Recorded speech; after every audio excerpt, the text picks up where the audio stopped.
Welcome to episode 2 of We'll Bring the Popcorn. I'm Brad. He's still Josh.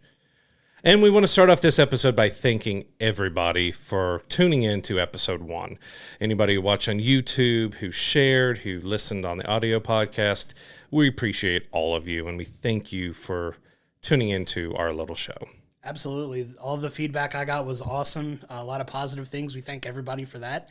On today's episode, we're going to be talking about Marvel's Echo, the new series that just dropped on Disney+, as well as a review of Jason Statham's new film, The Beekeeper, which we both went and saw this past week as well, and we'll be giving you that review later on. But one of the things I wanted to start talking about this week was the news story that broke from the world of Star Wars. So Star Wars, obviously super huge franchise. The Mandalorian and Grogu has been announced as a film. I know there was some talk about potentially season 4 Mandalorian coming next after Ahsoka dropped, but it looks like they're going to jump right into doing a film. How do you feel about that? I mean, I'm interested. I've loved The Mandalorian so far. I've watched it with my kids now. They've gotten into it. It's interesting that they're going film instead of right into season 4. You know, they didn't really say if season 4 is not happening, if it will happen after the movie, or if they're just focusing. But, you know, it kind of makes sense because Star Wars, it's been quite a few years now since we've had a proper Star Wars film. You know, the sequel trilogy kind of had some mixed reviews from everybody. For sure. We enjoyed it overall, and it had its faults and issues, but we enjoyed it. So, you know, it is about time that they start putting some more movies out, but it was definitely unexpected. Yeah, for sure. I mean, Mandalorian has blown up huge. It's like a very, well-loved, well-respected kind of niche in the TV world now. So like the first 3 seasons were among the highest watched shows on anything non-cable television. And they've even started putting some of the shows on like ABC here with like some episodes dropping during the writer's strike on, regular television, which is awesome. Just shows how popular it's become. But yeah, to kind of transition into a film now, I know they're trying to make this whole connected TV Star Wars universe, tying in like Ahsoka and things like that. It's going to be real fun to see like the story that they want to telling. There's not anything so far as, a plot for the film or anything yet, but I think you could kind of see where it's going to pick up with how season 3 of The Mandalorian left off. We're not going to spoil it. Go watch it if you haven't. The show is awesome. If you haven't, why haven't you watched it yet? I mean, it's a ton of fun. I love the show. The movie's going to be great. It also ties into another announcement that they made that Ahsoka Season 2 has officially been greenlit. Yeah, very quietly, just kind of put at the end of the press release from Mandalorian Grogu to say that, hey, oh yeah, Ahsoka Season 2 will be going to production as well. Like, okay. We all kind of expect it. If you haven't watched Ahsoka Season 1, it was fantastic. Go check it out. But it left it open that you knew they were coming back because they also announced that, Dave Filoni would be doing a movie that kind of wraps up the Ahsoka Mandalorian story. So that's kind of why it was a little more surprising, too, that the Mandalorian Grogu movie was announced, because we were kind of expecting once they went to the movies, it's for that wrap-up and not for just basically season 4. Right. And, will this lead to more films at this point? You kind of got to figure there's got to be some big blow off to this story at some point, right? So the way they're making it sound is Mandalorian and Grogu is going to start production this year, come out at some point next year, is probably as well as Ahsoka Season 2. And what's going to happen to those characters in that world after that? Is there going to be another film? Like you said, some kind of grand finale, or what's going to actually serve as the final point in this, interconnected story that they've been telling for the last several years. Like, I'm excited to see where it goes. I feel like they've been continuously knocking it out of the park. It's been endlessly entertaining. And I'm curious to see, like I said, how it all, wraps up. Yeah, right now it's basically like Jon Favreau and Dave Filoni can do no wrong with Star Wars. They've nailed it so far. Doesn't mean everything they'll do is perfect, but from the animated series, Dave Filoni, to everything live action with The Mandalorian, it's been fun. Yeah, I've loved all of it. With another story point that we want to touch on, Stranger Things is now filming the final season. Season 5 is in production. I've loved this entire series. It's done extremely well. The storytelling has been just fantastic. And I'm excited to see how it ends. I know the kids kind of seem to be ready to, wrap it up as well. It's Sure. been a long time for them going, so it's going to be really interesting to see how this story concludes, especially where we left off with season 4. Yeah, season 4 was unbelievable. I love how they broke it up into 2 parts, but I even more love the fact that the episodes were like long episodes. Like you got a 2+ hour episode out of it, and there's enough to be a feature film, right? So is season 5 going to be similar? Are there going to be the longer episodes too? I couldn't be more stoked for that. That's going to break all kinds of viewership records when it comes out, because it's going to reach a fever pitch when that season finally drops. And I'm very, very much looking forward to that too. Stranger Things has become one of my favorite TV shows. Yep. Just based on the quality of storytelling, the acting's been incredible. It's such a different type of science fiction show that we really haven't seen a ton of before. But the fact that they're finally getting ready to start season 5 production it makes me so happy, because it was up in the air, right? Because we didn't know what was going to happen with the writer's strike, how long it was going to delay it. I think everybody kind of thought maybe this year we would get season 5. Obviously, that's not going to happen, but next year is going to be crazy when that drops. Like it's just going to be everywhere. It's going to be one of those like must view appointment television watching that we all love. We love those big moments, and that's going to be a huge one, especially knowing that it's going to be the last season. It's going to be impossible to probably avoid spoilers during that season, so it's one that you're going to have to watch like right away, because people are going to be talking about it. Absolutely. You're not going to be able to avoid spoilers like at all, unless you watch it right away, like you said. And obviously, don't spoil it. Doing that. I will never spoil it for you. You either. Don't spoil it for us either. But no, like Stranger Things is one of those like pop culture, like it really like it's one of those major pop culture hits, and it's gonna be fun to see where they take it for this last season. Yep, I'm really looking forward to see how they wrap it up. Like, it's sad to see that it's ending, but it's good that it's not going on too long to where it starts to feel like they're dragging things out, that you're just got a bunch of filler. Like I'm like that they're ending on their own terms. Absolutely, and it's going to be fun to do it.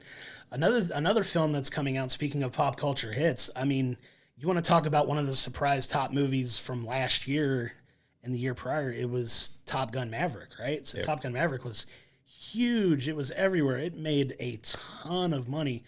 To the surprise of some, maybe, but not to the surprise of a lot of people as well who just love the original. But they actually announced that Top Gun 3 is now in the works too, and like the main cast from Top Gun Maverick are all coming back, which is very exciting, I think. I don't know what story they could possibly tell, but I'm here for it. Yeah.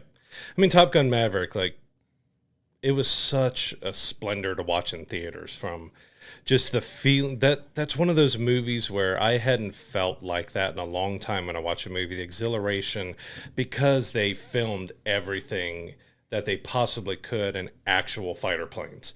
They're doing these maneuvers. They've got cameras attached to actual planes doing it. Like, it was so exciting. Like, story-wise, it was similar to the first one. They changed, they upped it, did some different things, but it was such an exhilarating film to watch. Like, I don't know really what they could do with Top Gun 3, but I'll be there to watch it. Absolutely. And we know Tom Cruise. If you know anything about how Tom Cruise makes his films, he's hardcore, man. Like, he gets super into it. He still does all his own stunts, from what I understand, which is insane. I mean, he was flying all of his own planes there. Right. Like, given how long Tom Cruise has been making films. I mean, Tom Cruise has been making films for a long, long time, and the man still, like, just dedicates himself to his roles and like does all the stunts, does all the prep work. It's really a marvel to see, like, a man just lose himself in these roles like he has, because he does the same for Mission Impossible. Yeah, he's dedicated to the art of cinema, of giving audiences something spectacular, and he is willing to do whatever he has to do with his body, whatever else, hanging off the side of a plane, hanging from the side of a cliff, riding a motorcycle off a cliff. Like, he's committed to giving you a splendor in film, regardless of what you think of him personally. When he comes as an entertainer, he's just been unbelievable of what he gives audiences. Absolutely. And like you said, the cast is coming back, so he'll be back. Miles Teller will be back. Glenn Powell will be back.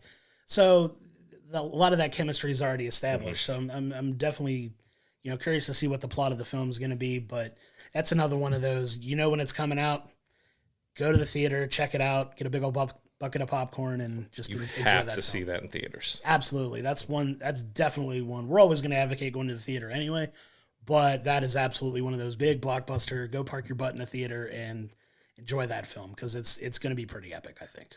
Very epic.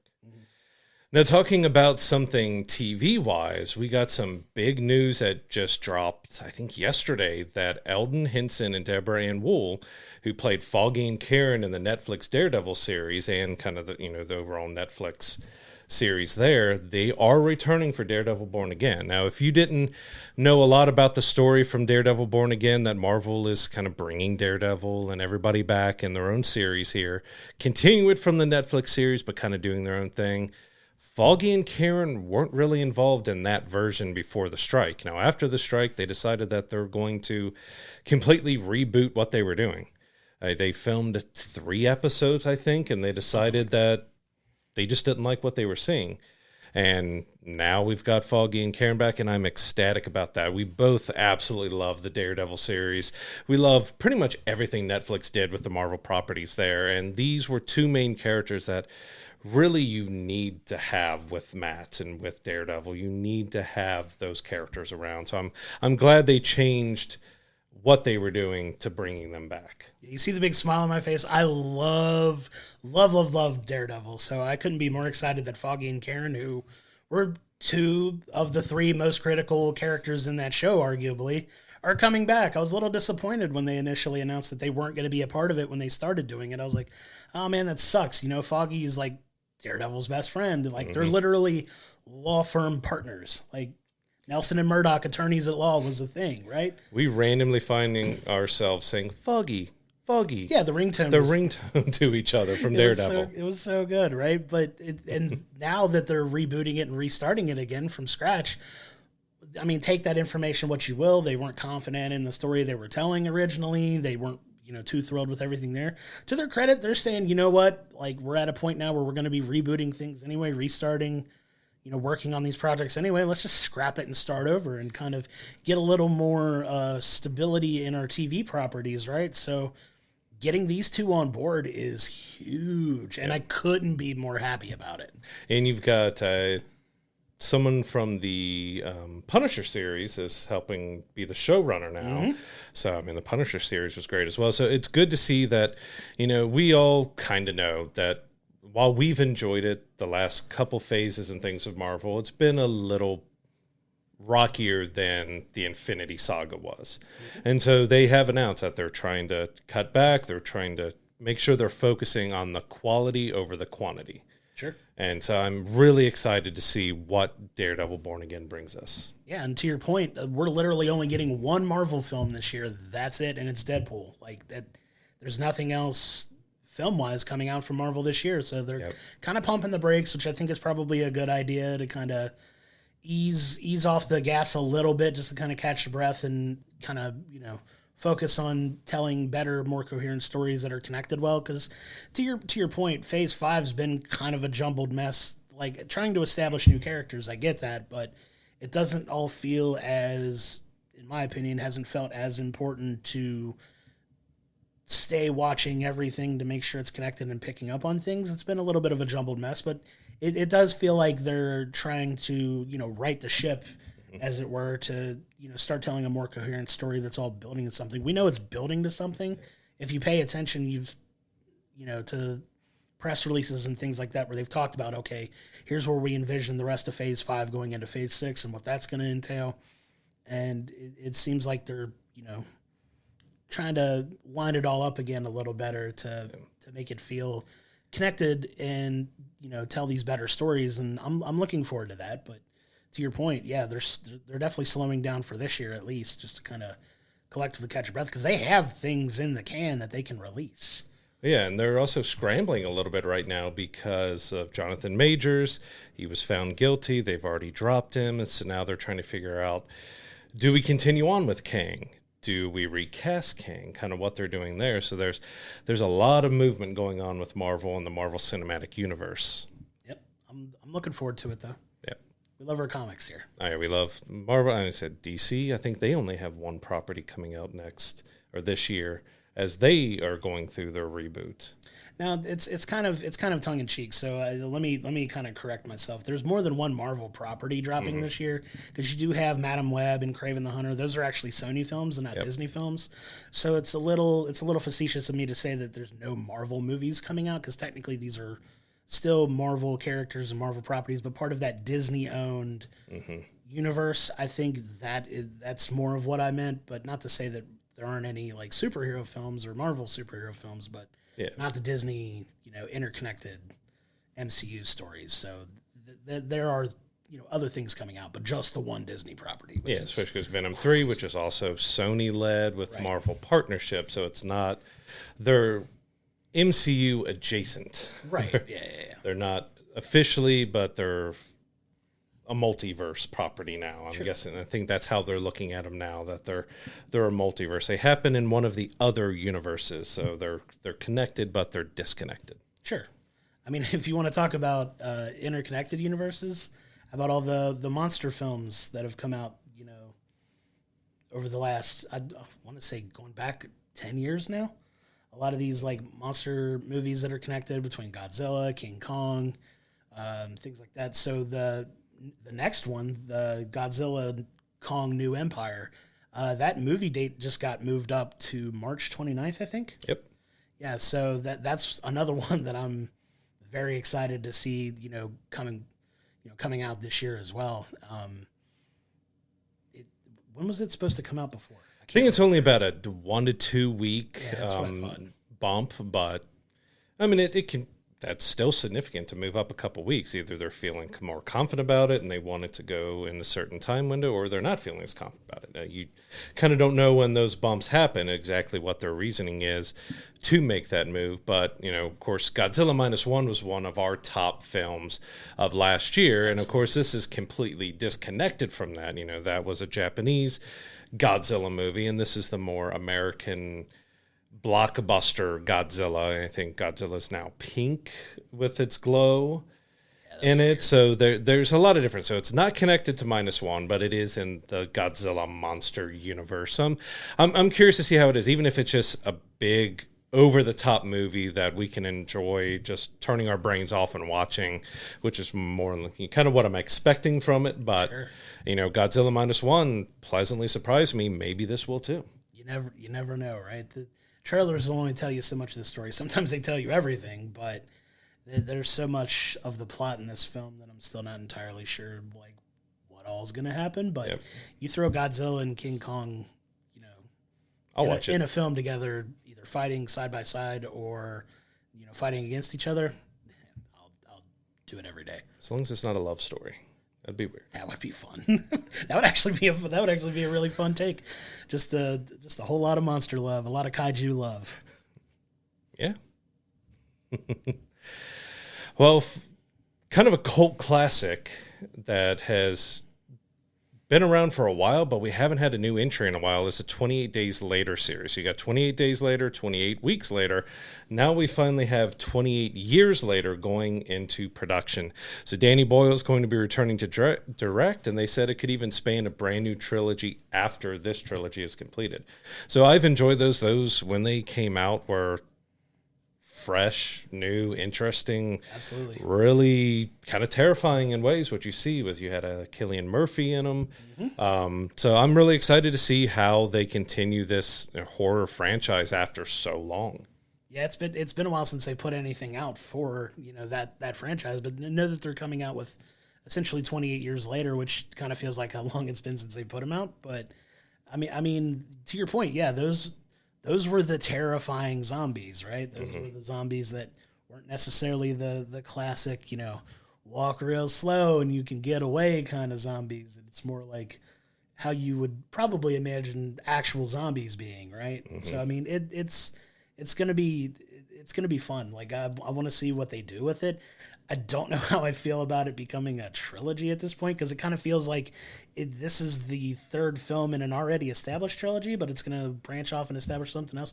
I don't know. I'm going to reserve judgment until I see more about it. But especially with how long it's taken to complete this first trilogy, what are they really looking to set up? Like, are we going to get a proper end to this first trilogy when they're trying to set up more? I think that's the only thing that can cause me a pause, is like, you want to make sure that you're ending this first trilogy properly. Yeah, of course. Well, leaving yourself open if you want to do more, but not making it kind of how The Walking Dead did, to leave that stuff open where characters just disappeared.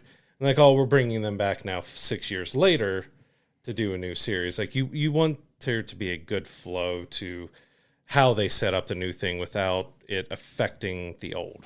Yeah, so all you Walking Dead fans, please leave your angry comments at Brad in the video below. There's a lot of them out there. There are a lot. We were Walking Dead fans, so I can see that. Yeah, absolutely. Absolutely. But,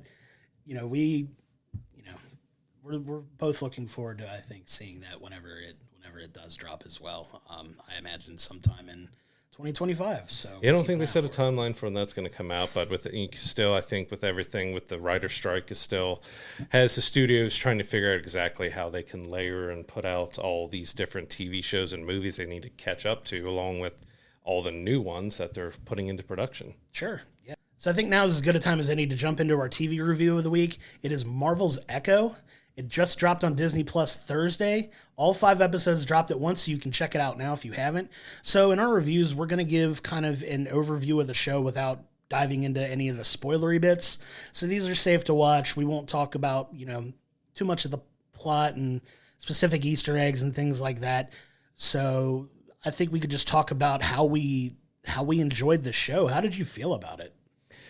No, overall, I enjoyed it. I thought they did a good job. There was, it kind of tried to replicate the Marvel Netflix kind of feel. You got the grittier street level type of hero feel to it. I love the character, created by David Mack in the comics. It's had a great run in the comics, and he's a fantastic artist. If you don't know him, go look him up. He does watercolors, a lot of other stuff. Fantastic artist.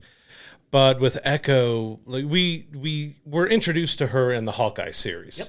And so we got a brief introduction to her, and then this series was kind of giving us a look back and a look currently at where she's at. But overall, I enjoyed it. The only thing that I wanted was more of it. I mean, it's only 5 episodes, so it feels like, if we had 5 more or even a couple more, we could have had just more. Like, I just wanted more of it. Yeah, and I kind of feel like it being more compact actually helped it, I think, because it was kind of a clear and concise story. I mean, the first episode is a lot of recap of what happened in Hawkeye and a lot of her background. So for those of you who don't know, Echo is actually Marvel's first deaf character. She's also of indigenous descent from specifically the Choctaw tribe in Oklahoma. And, what I've really enjoyed, being a person who is hard of hearing myself, like, just the way they told, like, some of the fight scenes from her perspective, really, like, turning down the volume almost completely off, and in cases completely off, to kind of experience the fight through, like, her way of seeing things, because she can't hear, people approaching her. She kind of has to sense it, right? So it does a really good job of telling and giving that kind of perspective, and it forces you to actually watch the show. This isn't one of those shows that you can really just throw on the background and kind of get the gist of what they're doing. You have to, in a lot of cases, sit down and pay attention. To their credit, they do a great job of that. Yeah, and I think, like, I love behind the scenes stuff too. So I love to hear that, because the actress is actually deaf, who plays her. So there was an article that came out that most of the cast and crew learned American Sign Language so they could communicate with her. And so I love that. And back to your point, that I did love that aspect of, let's drop it down, let's lose the volume, this is how the conversation is to her, this is how the fight is to her. She's not hearing, she's not aware of all the stuff. And it really grounds you into, all right, this is how this character is. It's kind of the same as with Daredevil when they show you that he can't see, and you can feel from his perspective of how he's listening and everything else there. Well, with here, everything is visual with her. She has to see people signing, trying to read lips. She has to be aware with her eyes all around her because she cannot hear what's going on. Yeah, and they do a great job of, laying all of that out and showing her using that to her advantage too, because she uses other people's senses against them too. It's actually a pretty smart way of shooting these types of scenes for this type of character. It's just a lot of fun, and to your point, a really well told story in such a short amount of time, right? So, with her ties into, like, to your point, that street level type, setting where it's your characters like Daredevil, like Kingpin, who's a major player in this series as well, and leading into what is eventually going to be Daredevil Born Again, which is the next series that kind of continues this story. Like, they have a lot of those Netflix elements that you already know. So if you're familiar with those characters in that story, they do a pretty good job of, letting you know that that's actually canon. Spoiler.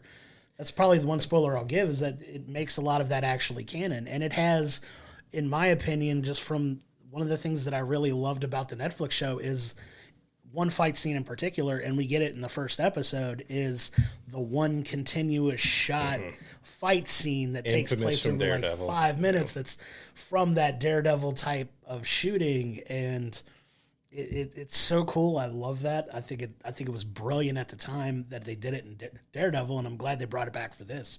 But it kind of comes with a little bit of a warning for those of you with kids. It is very graphic and very violent. Definitely not one to probably watch around the kids, but it's rated TVMA for a reason. So it does get a lot more violent and graphic from that sense than most of these other, pretty much all of these other Disney Marvel properties up to this point. And I got to say, give me all the Vincent D'Onofrio as Kingpin that you can give me. Like, he Absolutely. Is, in the Ben Affleck Daredevil, we got Michael Clark Duncan as Kingpin, which, rest his soul and everything. He was a great actor, fantastic actor. That was more sillier. Vincent gave us this dark, gritty, insane Kingpin, and he's been absolutely brilliant. So to have him back into Echo here, you reprise it in Hawkeye, you're getting much more deeper into it. We're getting connections to the Netflix versions of him. Like, he is so fantastic as that character. Yeah, and I hope he sticks around for a long time, and it kind of seems like he will. So he seems to absolutely love it. Like, he has been pushing for it to come back. He is always posting updates about Born Again. Like, he really loves to play this character. And that's a lot of fun to see, because he does such a good job of it, and I'm excited to see what all he does moving forward. Because, like I said, not to play spoilers, but it does set up some stuff for the next iteration of, like you said, that story, Daredevil Born Again, which is coming out next year, which I can't be more excited about. Yeah, so make sure after episode 5, you pay attention to, it's about not exactly mid-credit, but there is a bonus scene after episode 5 that does set up some more future when it comes to these characters. So make sure you look out for that. Absolutely. But overall, Echo, really enjoyed the series. Like, when I said that I wanted more, is because I just wanted to see more of her. I wanted to see more of her family, her story of where she's going, where she's been since Hawkeye. I just wanted more of it, just because I enjoyed getting lost in this world, getting to know some about her ancestors and where her powers come, because they've altered that a bit from the comics of what kind of abilities and powers she has. I just wanted to see more. Like, I think they did a good job. I think this was the first Marvel Spotlight series that are meant to be shorter, smaller, because I don't even know if we're going to get a season 2 of it or not. Right. I think it was initially with these Spotlight are meant to be more one-off stuff, but I would love to see more of Echo. I want to see more of her in the Marvel universe. Yeah, and it's really good mixing of action and like family drama, because it talks about how she wound up being associated with Kingpin to begin with, right? So they touch a little bit of it in Hawkeye, but they really dive into it in this series, which they do a really good job of playing the family dynamic into the heart of the show, which is what it's really about. So they did a great job with that. Like you said, the whole Marvel Spotlight for those that don't know, is kind of a fringe. It's connected, but it's not really connected. I think they call it, like, it's a horrible way of describing it, but they call it like not essential viewing. Like, you don't have to have seen, Doctor Strange and the Multiverse of Madness to understand what's going on in this show. Yeah. You probably needed to see Hawkeye just for an intro, but even the first episode does a pretty good job of filling in what happened in Hawkeye to kind of establish who she was here. So they do a good job in that first episode. But to your point, it could have been maybe 2 or 3 episodes longer and still would have been really good. But in my opinion, I'm glad they kept it 5 episodes. Yeah. Like, they wrapped the story up pretty nicely in a bow. Like, outside of the first episode, it's just jam-packed. 4 episodes after that of just action and stories, and just does a really good job of not overstaying its welcome. Yeah, we definitely recommend checking out Echo. You can see all 5 episodes on Disney Plus, and we both really enjoyed it. If you're a Marvel fan, it's probably already viewing that you planned on doing. If you're not a Marvel fan, and check it out and see what you think about it. Like, it's like you said, it's connected, but it's disconnected, and it's kind of its own thing, and it was really enjoyable. I want to do a quick little recap with For All Mankind. So I know Josh hasn't seen it. This is a alternate history space sci-fi series on Apple TV Plus. The season 4 finale just came out last week. It's one of my favorite shows out there. It's been fantastic from beginning to end. It gets very technical with details, but if you're a sci-fi, space, alternate history type of person, because it's telling you, what if we didn't stop the space race? What if Russia and the United States and everybody was still continued to go after space, colonizing the moon, Mars, space stations? It's really telling you this what if type of scenario, that what would happen if we never stopped. And brilliantly acted. It's tons of surprises. Really great show. I highly recommend you checking out if you haven't. All 4 seasons streaming now on Apple TV Plus. Yeah, I definitely want to check it out, but I know you've been kind of talking it up quite a bit, and I definitely want to check it out and watch it. So yeah, absolutely check it out on Apple TV Plus. Great series. Moving on to our film review for this week, we checked out David Ayer's The Beekeeper. So this stars Jason Statham as Adam Clay, who is a beekeeper, who we come to find out he's a former deep military operative who is brought out of retirement when something terrible happened to someone around him. Kind of going into it, most Jason Statham films, you kind of know what you're getting. You're going to get some great action. Absolutely. Story-wise, it could have been tighter and cleaner, but I will say that I was entertained from beginning to end. It had some silly stuff. It had some over top of the stuff. But overall, like, I cannot say I wasn't entertained by this film. No, I like to refer to these types of movies as a palate cleanser. Mm-hmm. And that's not a negative by any stretch of the imagination. So a lot of films, like, they don't have to have some deeper meaning of life to be entertaining, right? Some films you could just go into a theater, forget your troubles of the world for 2 hours. Yeah, just turn it off and enjoy the film. It's silly, it's over the top. I mean, it's got all of the tropes of your classic, action films. Jason Statham is overpowered as all can be in this unstoppable film. Yeah, just an unstoppable killing machine when he goes back into that mode, right? So it's what you're getting from a Jason Statham film. It's not breaking any new ground. Mm-hmm. You know what I mean? It's ridiculous. It's fun. It's got cheesy one-liners. Is it going to be the best film you watch all year? No, probably not going to be the best film you watch all month. But it was one that we both had a fun time watching, and kind of, honestly, you and I we're kind of just laughing at some of the absurdity of the film while we were watching it. That's what those types of films are. They're fun action films that you don't really need to walk out of it taking a whole lot away from it, other than the fact that Jason Statham's probably one of the last really, really great action movie stars from that, I don't want to call it bygone era of action films, but he's kind of one of the last guys standing, still making those types of movies. Yeah. And like I said, the action was fantastic. Like some of it was really, the premise setting it up was ridiculous and other stuff, but the action was really fun to watch. They really did a good job with the action sequences, even if oh, wait, what? What's going on? kind of thing as Absolutely. it's happening. Like, okay, I'm just going to watch this and enjoy the absurdity of it. And that's like you said, you have to go into these type of films as you're there, either if you laugh at it sometimes or you're being moved by the action and having a ton of fun with that. That's what these type of films are. It's just ones for you to go turn your brain off and have a good time in the movie theater. And we really love that kind of aspect of going to the movies. Even, going to something that's going to have a much deeper story, that's going to move you emotionally or something else, you still need those palate cleansers of just watching something absurdly over the top action. Absolutely. And one of the things I was really impressed with, because to be fair, we didn't do a ton of research on the film going into it, was the cast. Like, the cast was really good. They had a lot of well-known actors in the film, which kind of surprised me. It has, the main antagonist of the film is Josh Hutcherson, who, local guy for us, but, obviously PETA from, the Hunger Games franchise. He was just in Five Nights at Freddy's. You had Jeremy Irons. You had Minnie Driver. Like, there was some well-known actors in this film, and that kind of took me by surprise, but it gave me a lot of enjoyment too.